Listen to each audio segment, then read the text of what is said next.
Seigneur, souviens-toi de moi. Souviens-toi de moi. Père, souviens-toi de moi. Père, souviens-toi de moi. Au nom puissant de Jésus. Au nom puissant de Jésus. Dis Amen. Amen. Amen. Amen. Amen.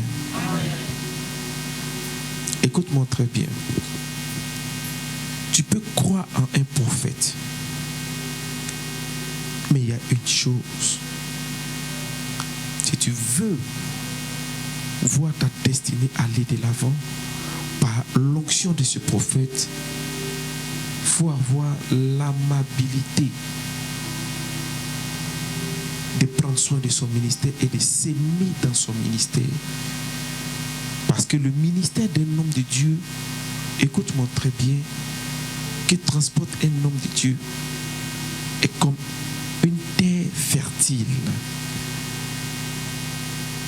Si tu ne sais pas s'aimer dans le ministère d'un homme de Dieu, si tu n'as pas la mentalité de s'aimer dans le ministère d'un homme de Dieu, son Dieu ne va jamais t'honorer. Ne compte jamais sur tes compétences, ne compte jamais sur tes efforts, ne compte jamais sur ta mentalité, ton intelligence. Ne le fais jamais. Ne le fais jamais. Dieu peut t'avoir prédestiné à vivre des choses glorieuses.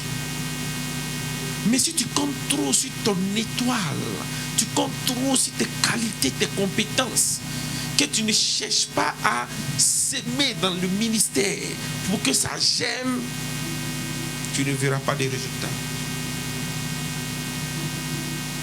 Tu sais, à un moment donné de la vie d'Élisée, dans la vie de comment il s'appelle,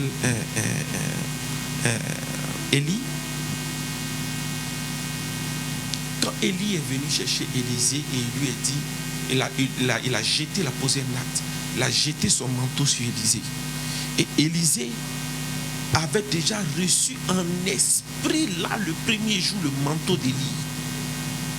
Mais maintenant là, fallait sceller l'onction qu'il a reçue.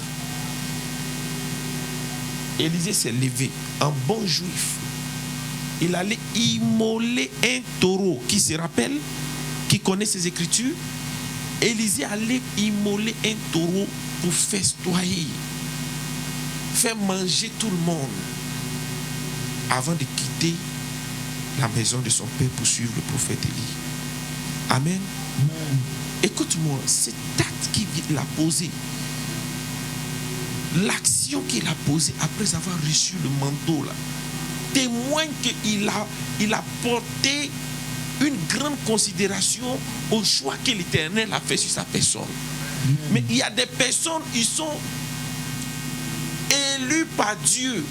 Dieu les a choisis, mais ils n'honorent pas Dieu. Oh, tu ne comprends pas ce que je te dis. Amen. Dieu a choisi ces personnes pour dominer, pour régner, mais ils n'honorent pas Dieu par le sacrifice. Dieu a choisi Salomon pour monter sur le trône à la place de David. Il faut m'écouter très bien ce matin. Dieu a choisi Salomon pour monter sur le trône en lieu place de David. Quand Dieu a stabilisé Salomon par la pression de David, lui-même étant déjà fatigué, malade, parce qu'il y avait son fils aîné qui se prévalait déjà roi. Amen. Amen. Et quand Dieu a poussé David à confirmer ça devant tout le monde sur son lit, que c'est Salomon que j'ai désigné comme roi. Amen. Amen. Ce n'est pas mon fils aîné. Alléluia. Amen. C'est Salomon que j'ai choisi. Mais qu'est-ce que Salomon va rechercher? Salomon ne va pas se lever pour aller se pervertir dans la ville pour dire, bon, après mon père, comme je suis l'aîné, c'est moi. Alléluia. Amen. Salomon ne va pas, il va pas faire ça.